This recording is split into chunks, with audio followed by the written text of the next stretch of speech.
78 metr kvadratdan tashkil topgan ikki tomonlama proyektdagi high-tech hamda minimalizmni o'z ichiga uyg'unlashtirilgan so'nggi zamonaviy uslubda ta'mirlangan, jihozlangan xonadonimizni bugun siz bilan birgalikda batafsil ko'rib chiqamiz. Asosiy kiraverish qismidan bizni zerkalli oynalarda ishlov berilgan kattagina hol qismimiz kutib oladi.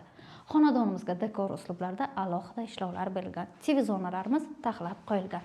Asosiysi domimiz to'liq foydalanishga topshirilgan, kadastr hujjatlarimiz tayyor holatda yo'l yoqasidan birinchi liniyada joylashgan. Proyektni esa batafsil ko'rib chiqamiz.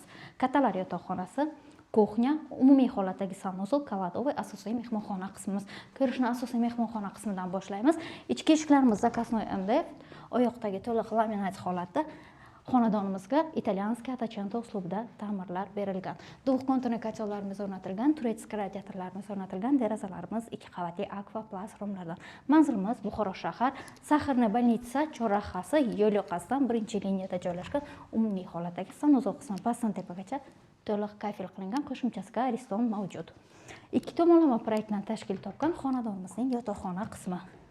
Proyektimiz idealna, barchamizga bunday xonadonlar nasib qilsin degan bo'lardim. Zamonaviy uslubda to'liq jihozlangan kuxnya qismimiz, moyka, gaz plita, vытяжка, duxkonturni kotellarimiz o'rnatilgan, kattagina mягкий zona uchun joylarimiz mavjud holatda. 8 qavatli Novostroyka domining 5-qavatda joylashgan ushbu xonadonimiz 63.900 ga baholanyapti. Batafsil ma'lumot uchun pastki raqamlarga yoki Družba ko'chmas mulk agentligiga tashrif buyurishingizni kutib qolamiz.